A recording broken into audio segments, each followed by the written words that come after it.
Assalamualaikum warahmatullahi wabarakatuh. Waalaikumsalam warahmatullahi wabarakatuh. Alhamdulillahi ala ihsanih wa syukru lahu ala taufiqihi wa amtinanih.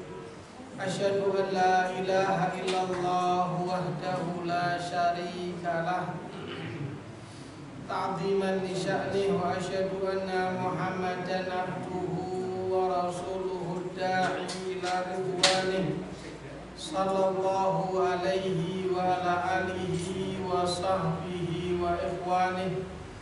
Allahumma anfa'na bima 'allamtana wa 'allimna ma yanfa'una wa zidna ilman wa amalan ya karim.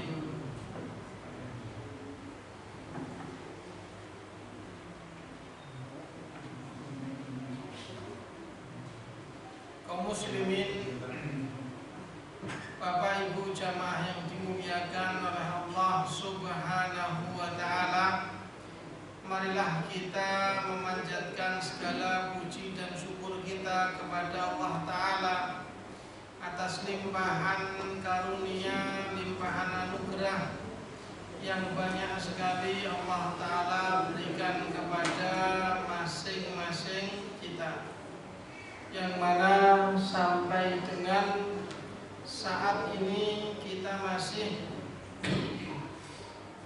dipertemukan kembali di tempat yang Allah Ta'ala berkati ini untuk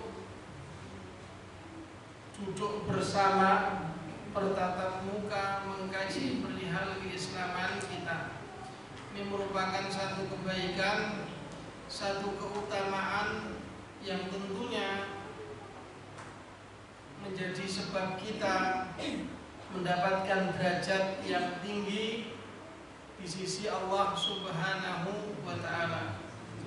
Hadirnya kita di sini dituliskan, dicatat, tak ubahnya seperti seseorang yang mengingat Allah Subhanahu wa taala, sehingga nama kita pun disebut di tengah para penduduk langit, disebut-sebut di tengah para penduduk langit. Nama kita Allah taala sebut di tengah para penduduk langit. Ini merupakan satu kebaikan, satu keutamaan yang tentunya juga mesti kita syukuri.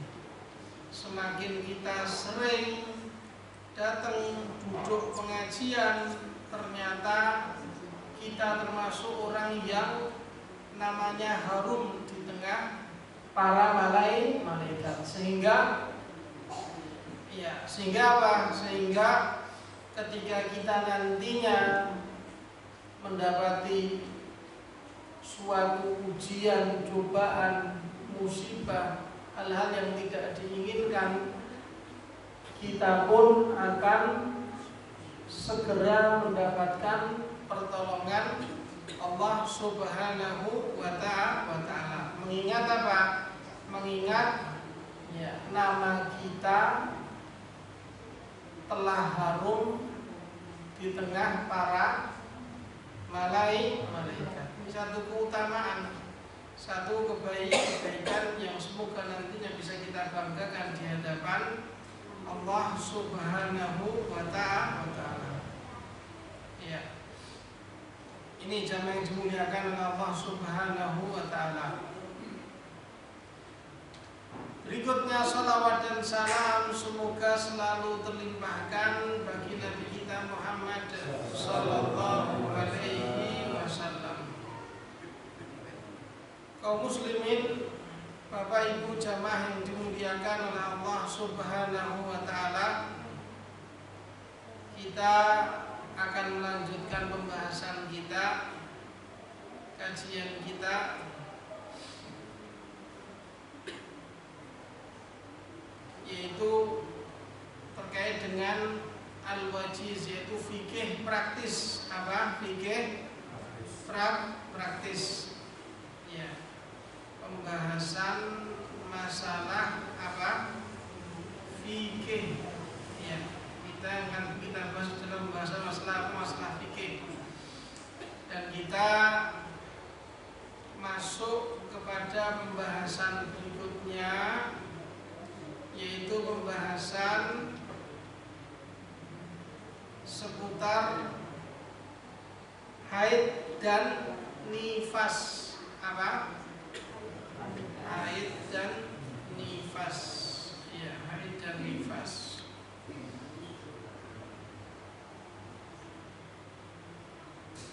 Kalau bahasa Arabnya, ya bahasa Arabnya adalah ahkamul haidi wan nifas. Ahkamul haidi wan nifas itu hukum-hukum yang berkaitan dengan haid. Ya, haid itu adalah apa? Datang bulan. Wan nifas yaitu kaitannya dengan apa? Nifas. Ya, nifas itu masa di mana seorang wanita selesai dari melahirkan, pasca melahirkan, di mana nifas ini ya darah keluar gitu selama 40 hari. Ya, Bapak Ibu jamaah yang dimuliakan oleh Allah Subhanahu wa taala, meskipun secara kalau kita perhatikan di sini kalau kita perhatikan di sini kan secara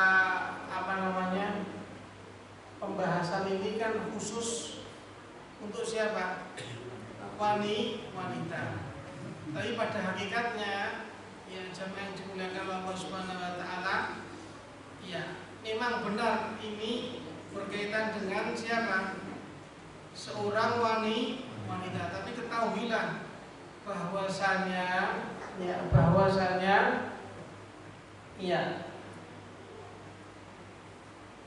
pembahasan ini juga mesti diketahui oleh kita selaku apa?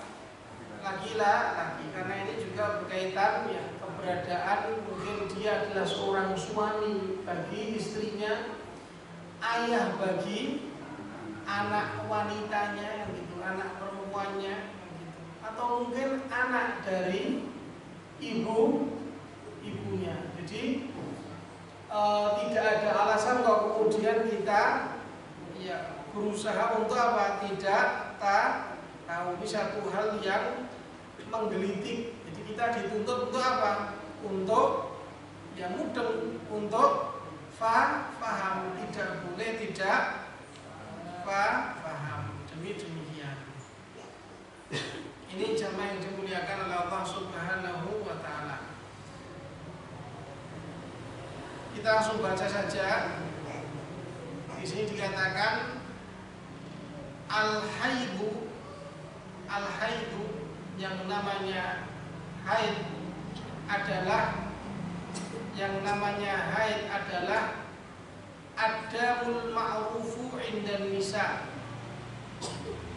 adalah darah yang diketahui terjadi pada diri seorang wanita.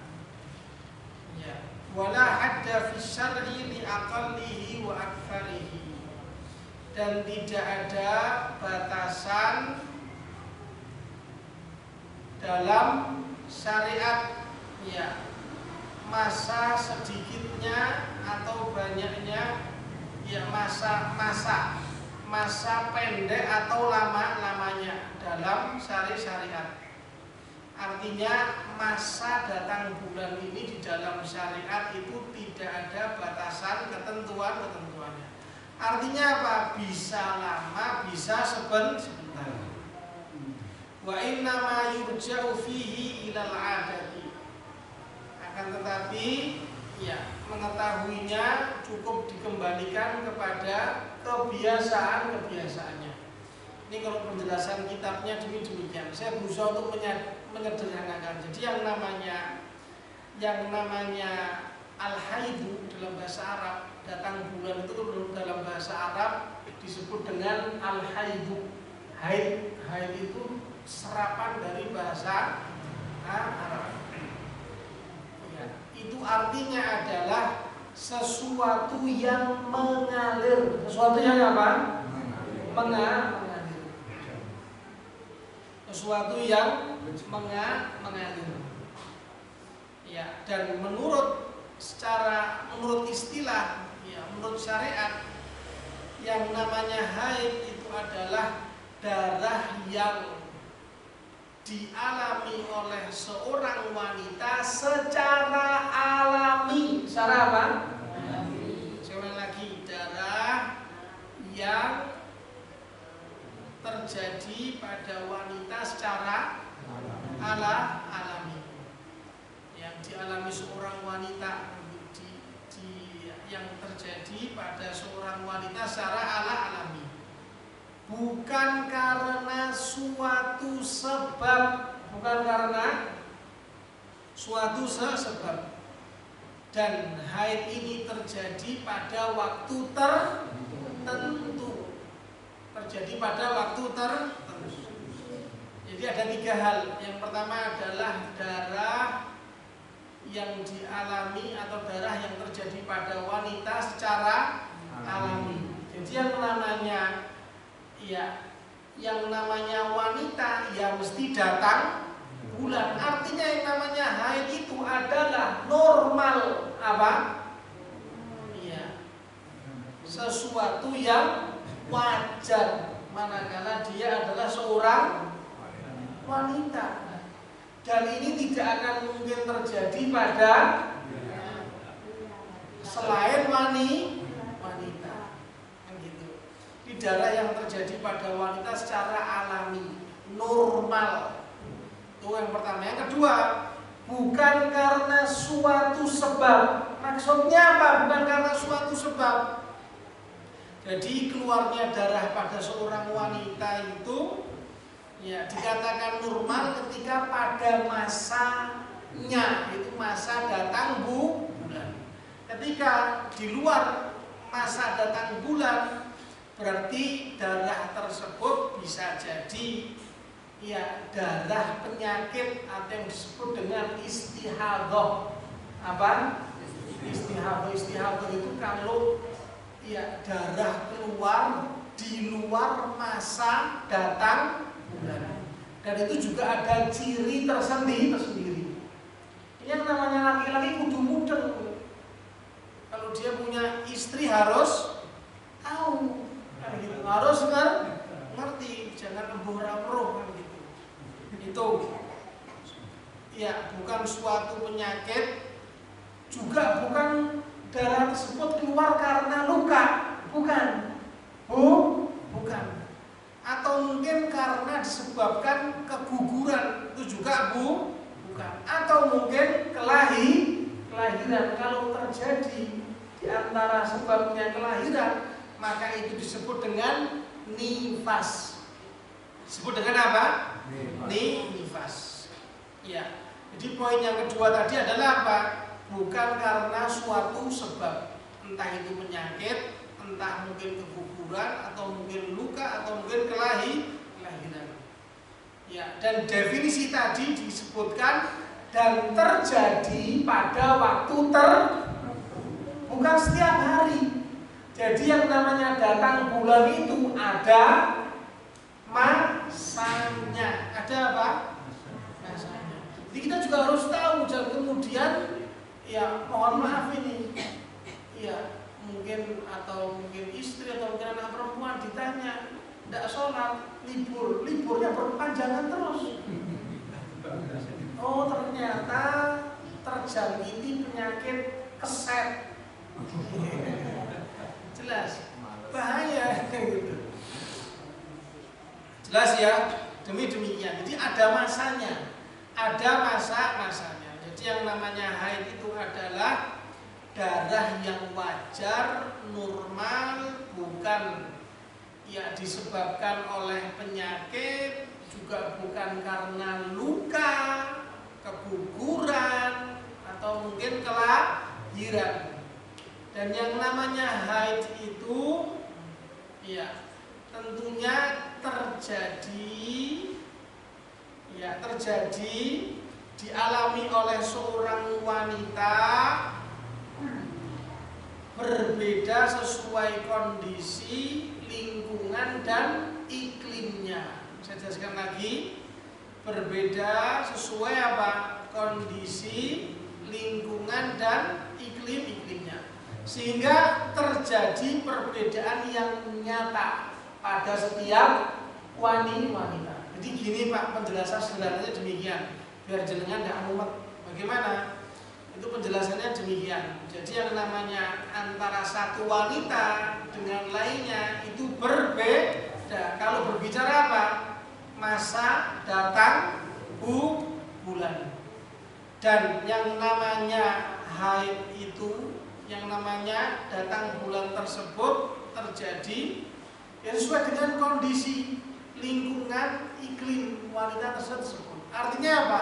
Artinya bisa jadi yang namanya wanita ini mengalami masa datang bulan lebih dini ketimbang umumnya anak-anak seusianya. Jelas, wanita seusianya. Misalnya kita tidak punya patokan tolak ukur bisa menetapkan yang namanya wanita, yang namanya perempuan, anak perempuan usia 9 tahun, ada usia berapa? Usia 14 tahun datang bulan. Karena pada realnya pada kenyataannya ada yang usia 9 tahun itu sudah datang bulan. Kenapa? Nah, setiap hari dicekoki sinetron cinta. Itu juga mempengaruhi apa? Ya, karakter seorang anak juga mempengaruhi apa? Kedewasaannya. Pengaruh enggak? Pengaruh. Dicekoki dipertontonkan gitu sinetron bermesra-mesraan. Anak kecil mudah enggak? Mudah enggak? Tergantung usianya. Ya, kalau usia gini aman. Tapi anak kecil pun bakal merekam, melihat, betul enggak? Saya itu pernah mendapati 20 tahun atau 25 tahun silam, 20 tahun silam, saya menyaksikan sendiri anak SD tahun berapa itu? 20 tahun yang lalu itu. Anak SD kelas 4 atau kelas 5 pacaran mumet enggak? Itu dulu, apalagi sekarang ini wis. Dulu TV-nya kotak gede, sekarang kotak cilik, canggih di mana-mana bisa. Lo betul. Iya. Ini jangan dimuliakan Allah Subhanahu wa taala, satu hal yang mesti kita ketahui. Jadi yang namanya darah datang bulan ini ya terjadi menimpa seorang wanita sesuai dengan kondisi, lingkungan, dan iklimnya, sehingga terjadi perbedaan yang nyata pada setiap wanita. Kemudian Bapak Ibu jamaah yang dimuliakan Allah Subhanahu wa taala, hikmah hikmah terjadinya datang bulan dengan entos mboten Bu, hikmahnya apa? Pelajaran dibalik kenapa Allah taala jadikan yang namanya wanita itu datang bulan, kok bukan laki-laki, Bu? Gimana Bu? Reproduksi. Ya wes reproduksi semanu. Ya lo ndak manut iki lho, betul. Ya hikmahnya apa? Jadi gini, satu hal yang juga mesti kita ketahui. Kita tahu yang namanya seorang wanita itu memiliki rahim, betul. Dan ketika yang namanya wanita tersebut ya dalam keadaan hamil memiliki janin yang ada dalam rahim kandungan, di mana janin tersebut berada dalam kandungan tidak dapat mendapatkan asupan makanan, betul? Betul enggak? Janin yang ada dalam kandungan seorang ibu tidak akan mendapatkan asupan makanan sebagaimana yang dimakan anak di luar rahim. Betul enggak? Betul enggak? Iya. Dan yang namanya si ibu tadi juga tidak mungkin menyampaikan makanan sampai ke dalam rahim. Makanya kemudian Allah Subhanahu wa taala menjadikan pada diri seorang wanita tersebut ada yang namanya proses pengeluaran darah yang ternyata berguna sebagai zat atau asupan makanan bagi si janin ya dalam kandungan atau rahim ibu, tanpa perlu dimakan dan tanpa perlu dicerna. Ya. Yang mana kemudian sampai kepada tubuh janin tersebut melalui mana? Tali pusar. Jadi janin tersebut mendapatkan asupan makanan dari darah haid. Makanya Bapak Ibu jamaah yang dimuliakan oleh Allah Subhanahu wa taala, apabila seorang wanita itu sedang dalam keadaan hamil, maka kemungkinannya sangat-sangat kecil mengalami datang bulan. Mengalami datang wanita kalau hamil datang bulan enggak? Tapi kalau tidak datang bulan, pasti ada sesuatu. Demikian jelas ya. Ya. Jadi darah tersebut merasuk melalui plasenta kan gitu. Dan menjadi nantinya asupan makanan bagi si janin, Makanya yang namanya seorang wanita itu kalau dalam keadaan hamil, ya dia tidak mendapatkan datang bulan. Demikian. Ya, jelas ini hikmahnya. Jadi datang bulan tersebut ternyata ketika seorang wanita dalam keadaan isi itu? Hamil, maka beralih fungsi yang tadinya darah tersebut mesti dikeluarkan kan gitu. Ternyata menjadi asupan makanan bagi janin ya, yang bermanfaat bagi si janin tanpa harus dimakan, tanpa harus dicerna sampai kepada tubuh janin melalui tali pusar. Jamaah yang dimuliakan oleh Allah Subhanahu wa taala, kemudian bahasan berikutnya usia dan masa haid. Ini satu hal yang juga mesti kita ketahui. Ya, usia haid itu biasanya yang namanya wanita umumnya itu antara usia 12 sampai 50 tahun. Mengalami apa? Iya, jadi yang namanya seorang wanita ya umumnya ketika beranjak di usia yang ke-12 kan gitu, maka dia akan mengalami ya haid atau datang bulan. Dan ini dialami sampai usia 50 tahun. Meskipun jamaah yang dimuliakan oleh Allah Subhanahu wa taala tidak menutup kemungkinan kemungkinan. Menutup kemungkinan apa? Yang namanya ya datang bulan ini bisa jadi dialami lebih cepat dari usia 12 tahun. Usia 9 tahun bisa jadi sudah mengalami menstruasi. Datang bisa jadi, atau mungkin umur 8 tahun. Mungkin enggak? Mungkin enggak? Mungkin. Mungkin. Dan yang namanya wanita bisa jadi usia lebih dari 50 tahun masih mengalami datang. Artinya usia sudah 50 tahun tapi masih subur. Apa? Subur. Ada yang namanya Pak Subur? Tidak datang. Pertemuan berikutnya dijawab. Mana jenengan disebut belum? Iya, demikian.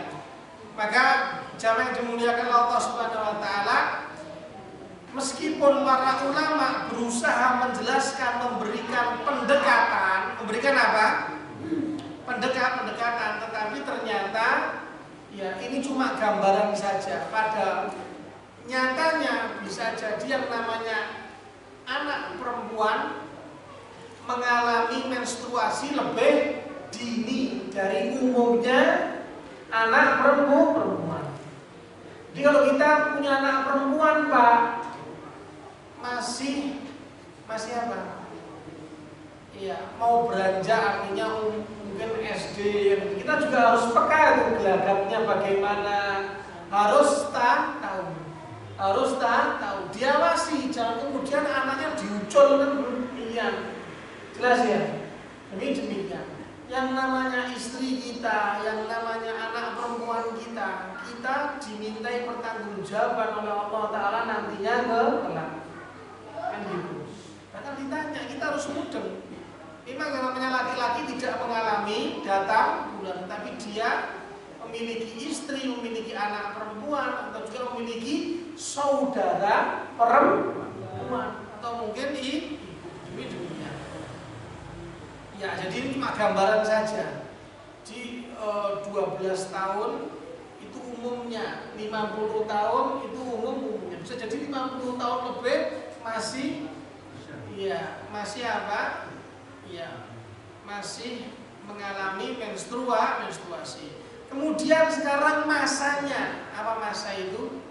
Suwinya, apa suwinya? Nah, saya ngomong masa malah tinggal meremuk. Suwinya apa suwinya? Masa haid. Jadi para ulama ini juga berbeda pendapat menentukan masa atau lamanya haid. Masa atau lamanya apa haid.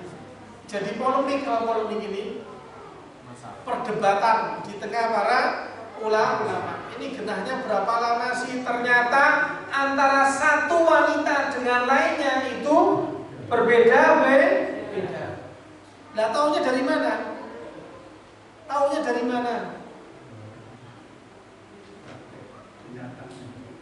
Taunya dari dirinya. Artinya perempuan harus tahu. Saya umumnya berapa hari dititeni, masa sekian berjalan sekian tahunan tidak pernah diteni gitu. Kebangetan gitu. Mas kita ini biasanya 1 pekan, biasanya 2 pekan. Biasanya 10 hari. Jadi demikian. Kan gitu. Taunya dari dia. Kalau dia sendiri tidak tahu, misalnya pemula, tanya kepada siapa? Ibu. Dokter tidak mudah. Bukan dokter cuma mereka-reka. Ya, tanya kepada siapa? Tanya kepada ibunya atau tanya kepada saudara perempuannya. Ibunya, saudara perempuannya itu insya Allah tidak jauh beda. Yang namanya ibu itu kalau mengalami masa menstruasi 10 hari, anaknya juga sama 10 hari. Saudara perempuannya juga sama, kurang lebih sama. Demikian. Tidak ada kemudian ibunya 7 hari, anaknya 10 hari, kemudian saudara perempuannya 15, tidak ada. Jelas. Ya, berdekatan dan Nah, jamaah dimuliakan oleh Allah Subhanahu wa taala. Ya, yang perlu jenengan ketahui memang ya para ulama sebagian besar di antara mereka mengatakan umumnya wanita itu mengalami masa haid, masa menstruasi umumnya adalah ya 7 sampai 8 hari. Tapi ini juga bukan jadi patokan. Jadi apa? Apa patokan itu? Acuan. Bukan jadi apa? Acuan. Karena apa? Bisa jadi antara satu dengan yang lain berbeda. Ya, berbeda. Maka ya pendapat yang benar bagaimana? Yang namanya seorang wanita ketika dia mendapati darah kotor menstruasi, maka artinya dia masih mengalami menstruasi. Selama darah tersebut masih tetap keluar, kalau tidak keluar berarti tidak menstruasi, jelas. Demikian.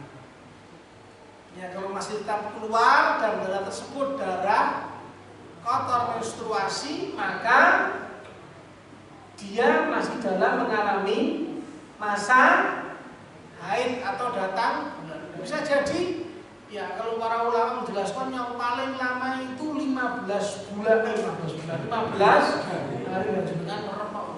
gagal paham. 15 hari. Ada yang paling sebentar itu katanya 1 hari.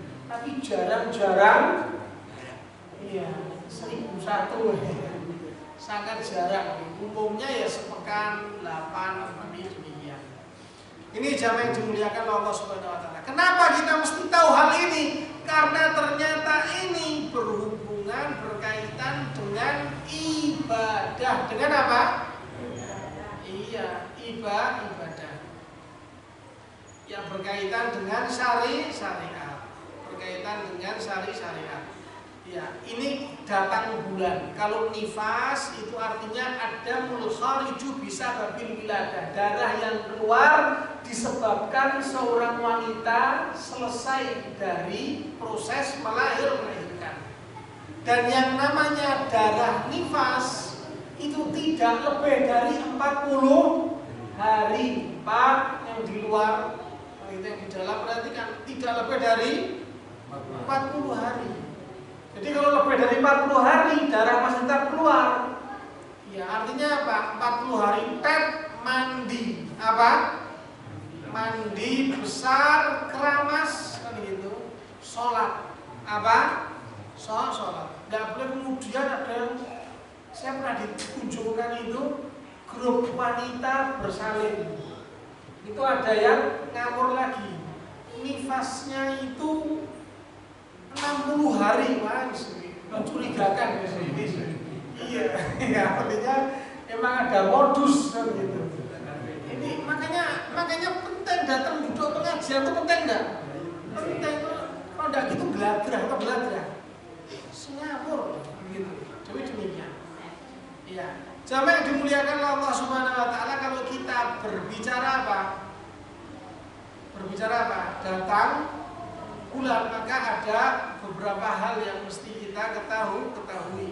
Berkaitan dengan apa? Berkaitan dengan konsekuensi hukum-hukumnya, berkaitan dengan apa? Ibadah. Yang namanya seorang wanita kan gitu, ketika dia mengalami masa datang bulan atau mungkin mengalami nifas, maka haram hukumnya untuk sholat. Untuk apa? Sholat. Jelas ya? Untuk sholat. Jadi yang namanya seorang wanita yang mengalami masa datang bulan kan gitu, maka dia tidak boleh sholat. Ya kalau kemudian mengatakan pokoknya aku pengen sholat kan gitu, biar dapat pahala, boleh enggak? Sholatnya sah enggak? malah dosa, malah apa? Dosa. Tidak jadi baik-baiknya. Yang namanya wanita ketika dia mengalami masa menstruasi, maka dia harus berhenti tidak sholat. Itu satu. Nah, sholatnya diganti atau tidak? Tidak. Ya, jawabnya adapun sholat maka tidak mengganti. Jelas? Tidak mengganti. Kita bisa bayangkan bagaimana kalau seandainya yang namanya sholat itu diganti, yang dulu liburnya 1 pekan, taruh 1 pekan berapa hari? 7 hari. Sholatnya sehari berapa kali? 5. Berarti mengganti berapa sholat? Akhirnya wis gitu. Jelas. Malah justru menyusahkan. Ini kalau kaitannya dengan sholat. Iya. Kalau kaitannya dengan puasa sama. Puasa maka seorang wanita yang mengalami masa datang bulan maka dia tidak boleh berpuasa. Hanya saja berkaitan atau berkenaan dengan puasa maka dia mesti mengganti. Mesti apa? Mengganti. Jelas ya? Iya. Mesti mengganti sejumlah hari yang dia tinggalkan. Nah, berkaitan dengan ini Bapak Ibu jamaah yang dimuliakan Allah Subhanahu wa taala, terkait dengan yang namanya sholat, yang namanya puasa, kita harus tahu, kita harus memahami, Bu, harus dalam keadaan mengerti. Bagaimana? Misalnya di akhir waktu sholat, misalnya nih mohon maaf sudah masuk waktu sholat asar, tetapi tidak kunjung segera apa? Tidak kunjung segera apa namanya sholat. Lantas kemudian apa yang terjadi? Yang terjadi keluar darah haid. Maka dia terhitung punya utang sholat asar. Nanti ketika dia bersih, dia mesti mengganti sholat asar disebabkan keteledorannya. Apa? Jelas? Ya. Dia berdosa disebabkan keteledorannya dan dia mesti mengganti. Kenapa kok mesti mengganti? Karena dia mendapati waktu sebagian waktu sholat. Misalnya asar jam berapa? Dibacakan saja, tidak usah bertanya. Ini keliru. Asar jam 2.59. Iya, adzan. Betul? Ternyata 3:05. Tidak ngambil wudu, tidak sholat, malah getobrol. Ya, atau mungkin ada kesibukan apalah gitu. Jelas 3:05 atau mungkin 3:10 gitu. Kemudian keluar darah haid. Maka apa? Maka dia dalam keadaan berdosa belum sholat asar. Satu. Yang kedua apa? Dia mesti mengganti. Jelas? Atau mungkin dia ngambil air wudhu, kemudian tiba-tiba keluar darah. Maka dia tidak berdosa, tapi dia masih tetap harus mengganti sholat asarnya. Jelas? Jadi demikian. Bisa dipahami dari sini? Bisa dipahami? Iya. Jelas ya? Ini kaitannya dengan apa? Sholat. Harus hati-hati, yang wanita harus hati-hati. Iya. Karena apa? Yang paling banyak nantinya menjadi penghuni neraka adalah wanita. Karena kaitannya hubungannya dengan ya ini juga datang bulan juga. Bablas kan gitu. Jelas ya? Itu kalau kita dengan sholat. Atau mungkin kasusnya bagaimana? Kasusnya demikian. Itu kalau kaitan dengan apa? Sholat. Ini kasus yang lain berkaitan dengan puasa. Bagaimana? Ya, adalah Misalnya menjelang berbuka, bukanya jam berapa? Maghrib jam berapa? Taruh 5.30, dia sudah seharian puasa. 5.25, artinya 5 menit, artinya detik-detik menjelang berbuka, keluar darah haid, datang bulan, maka puasanya batal. Dia mesti mengganti puasa tersebut. Dihitung juga puasanya, jelas. Ya, mesti dihitung juga puasanya. Bisa dipahami? Iya. Dan pahala enggak? Dapat sokor dan pahala. Enggak ada yang muspro, jelas. Enggak ada yang sia-sia, jelas ya. Ini agak sedikit rumit, tapi mesti dipahami. Demikian. Jadi begitu mendapati sebagian waktu sholat keluar datang bulan, berarti apa? Dia masih terhitung hutang sholat tersebut, jelas ya. Kecuali kalau berhenti, atau kecuali kalau apa? Kecuali kalau keluarnya darah datang bulan tersebut setelah dia melaksanakan sholat wajib tersebut, jelas ya. Maka apa? Ya, tidak punya hutang sholat. Nah, sekarang kasusnya dibaliknya bagaimana? Dia bersih, suci, detik-detik menjelang apa? Waktu sholat akan berakhir. Tadi kan contohnya asar, betul? Maghrib jam berapa? 5.30. 5.20 dia berhenti, nggak lagi keluar darah, nggak keluar lagi mens, sudah selesai. 5.20. Maka dia mesti segera mandi dan segera sholat asar. Jangan kemudian wah nanggung sebentar lagi maghrib, wah nanggung tak rupiah loh mungkin. Enak menanggung, jelas. Kalau enggak dosa. Loh ini yang laki-laki juga kudu mudeng, yang kritis sama istri, jelas. Demikian tanyakan urusan sholatnya, urusan harus mudeng.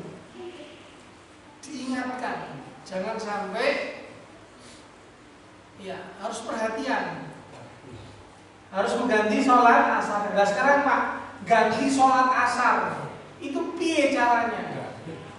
Itu juga harus pakai ilmu, udah asal. Terus punya utang asar, sholat asar, udah pakai ilmu. Mengganti sholat asar ya di waktu sholat asar, mengganti sholat asar di waktu isya. Apa ngaji ini di? Al-Qasimar, mesti nih. Enggak Al-Qasimar aman. Ternyata ngajinya sambil merem, bukan di Al-Qasimar. Jelas. Loh iya ganti sholat asar di waktu maghrib itu ilmu skondi. Nah kalau ganti maghrib di waktu isya oke lah. Itu salahnya enggak temen ya enggak kebanget. Ini asar di waktu maghrib atau di waktu isya ini waduh. Jelas ya, demikian. Jadi kasusnya demikian. Ketika seorang wanita dengan kecerobohannya dia tidak berusaha untuk mengetahui masuk waktu sholat, kemudian datang bulan, dia belum sholat, dianggapnya wes libur, tidak ada tanggungan, padahal dia masih punya utang ganti sholat tersebut. Maka ini yang kemudian menjadikan sebab dia terjumus masuk neraka. Juga termasuk selesai sebelum waktu sholat selesai. Dia selesai menstruasi sebelum waktu sholat apa? Berakhir. Dia mesti segera apa? Bersuci, mandi, keramas, kemudian sholat tersebut. Nah ini harus mudah, harus jelas, harus ngerti. Kalau tidak banyak sangkutannya di akhirat. Juga kaitannya dengan puasa tadi. Ya, bagaimana kasusnya? Kalau tadi kan kasusnya ya sudah puasa seharian, detik-detik menjelang buka keluar, maka itu terhitung hutang. Nah, ini dibalik coba. Bagaimana? Berakhir masa menstruasinya detik-detik sahurnya selesai. Detik-detik apa? Ya, menjelang apa waktu subuh. Makanya yang namanya wanita itu ya mesti dalam keadaan ngerti sudah berjalan berapa hari demikian, sehingga apa? Bisa mengambil apa? Kehati-hatian. Mengambil apa? Kehati-hatian. Ini jamaah yang dimuliakan Allah Subhanahu wa taala. Sehingga apa? Tidak memiliki sangkutan utang puasa, juga tidak memiliki sangkutan utang utamanya apa? Sholat. Bisa dipahami? Demikian. Itu. Jadi yang namanya wanita ketika dia datang bulan benar dia tidak sholat, tidak puasa. Tapi kalau berkaitan dengan waktu dia mendapati masanya, maka dia mesti menggantinya. Bisa dipahami? Mesti apa? Menggantinya. Demikian. Karena ternyata ya, ini juga satu hal yang apa? Rumit. Ya, harus teliti. Dan diantara bentuk apa? Bentuk kehati-hatian seseorang terhadap urusan ya agama. Tidak boleh ngenteng masalah ini, tidak boleh. Nanti kemudian dia bakal dituntut di akhirat. Lagi kok orang mudeng nyerang ngaji. Ora tekan ning Rosimar padahal kowe tanggane ya piye terus jawabnya apa? Jelas ya? Demikian. Ya sampai sini bisa dipahami satu dulu. Jadi artinya apa? Artinya yang namanya wanita mesti dalam keadaan memahami hubungan dengan apa? Sholat dan puasa. Ya ada pertanyaan silahkan memang ada. Ya. Artinya ya misalkan sholat asar dulu waktunya, terus gantinya setelah sholat asar. Ya mengganti sholat asar. Bagaimana mengganti sholat asar? Dilakukan sebelum asar hari tersebut, ganti dulu yang telah lalu, kemudian sholat yang hari tersebut atau sholat hari tersebut dulu baru asar yang lalu. Maka jawabnya asar yang lalu dulu. Asar yang lalu dulu baru asar yang ini. Jelas ya? Demikian. Dan mengerjakan sholat itu harus apa? Berurutan, tidak boleh kemudian sholat apa? Sholat kayak tadi, sholat maghrib dulu baru asar, isya baru maghrib, boleh enggak? Boleh enggak?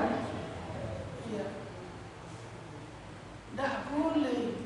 Sebagian orang itu perjalanan jauh, belum sholat maghrib, masuk masjid, ternyata masjidnya sholat isya. Apa dia lakukan? Sholat isya dulu, kemudian selesai baru sholat maghrib. Boleh enggak?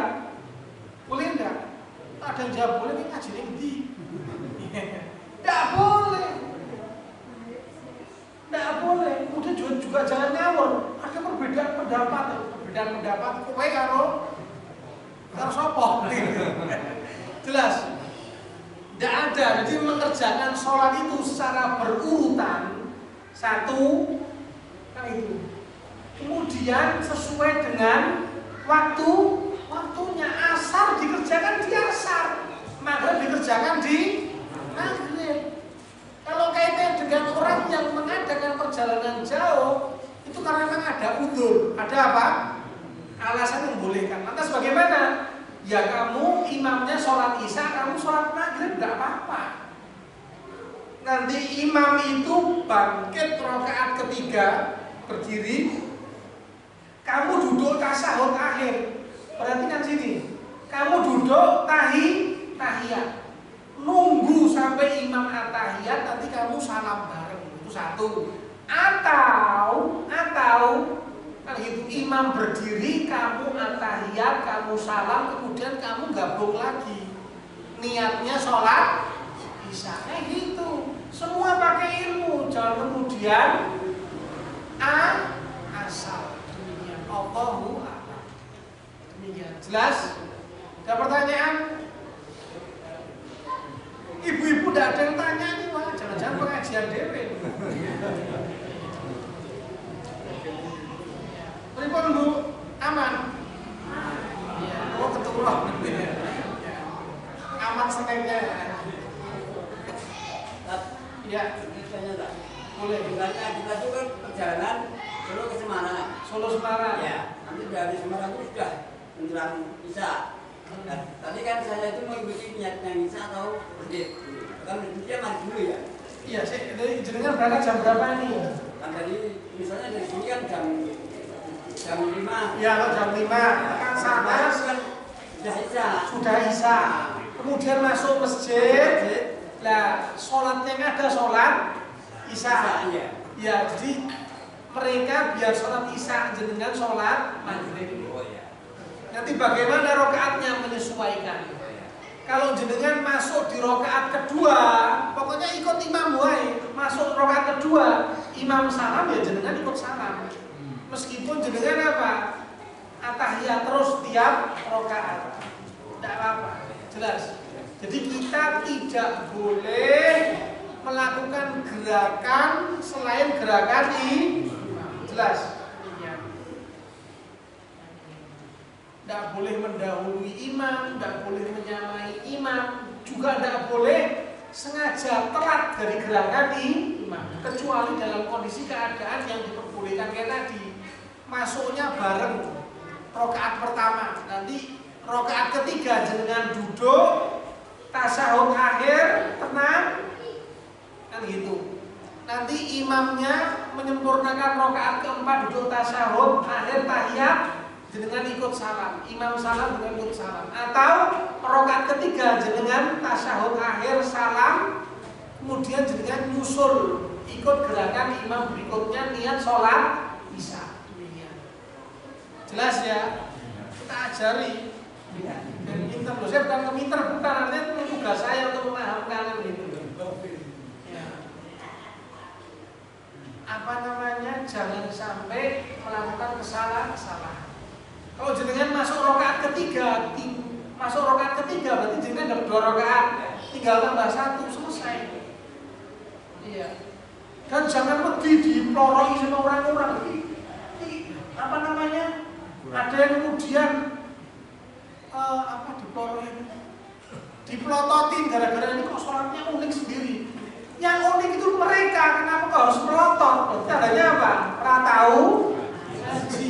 Iya no, orang ngaji mudeng. Ini duduk saja, ini ada sebabnya, tidak mungkin. Iya, pasti. Demikian. Tidak apa-apa, hal yang demikian tidak mengapa. Ya, yang lucu, yang menggelitik tadi, ikut sholat Isya kemudian maghrib. Nah, itu namanya ngawur, jelas ya demikian. Allahu jelas ya. Demikian. Allah. Pertanyaan lagi. Memang kalau urusan sholatnya adalah urusan yang paling rumit. Tapi kebanyakan kaum muslimin kan sholat, aku berdino sholat atau gak ajari sholat. Loh, umumnya orang demikian. Ngaji apa? Sholat. Kayak ada pengajian lain lagi. Setiap hari sholat kan gitu.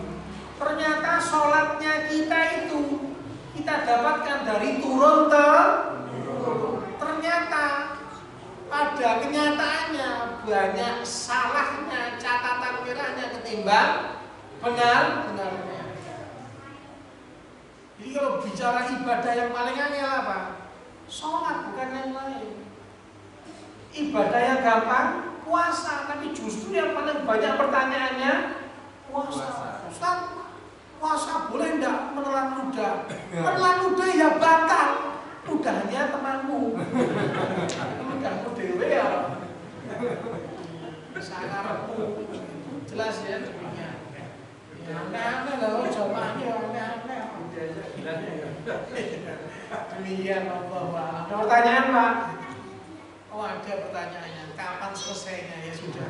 Kita cukupkan saja. Barakallahu fikum. Mudah-mudahan bermanfaat apa yang kita kaji pada malam hari ini. Sebagaimana Allah Ta'ala pertemukan kita tempat yang berkah ini nantinya Allah Ta'ala pertemukan kelak di surga. Amin Allahumma amin. Kita cukupkan subhanakallahumma wa bihamdika asyhadu an la ilaha illa anta astaghfiruka wa atubu ilaik. Demikian, wassalamualaikum warahmatullahi wabarakatuh. Waalaikumsalam.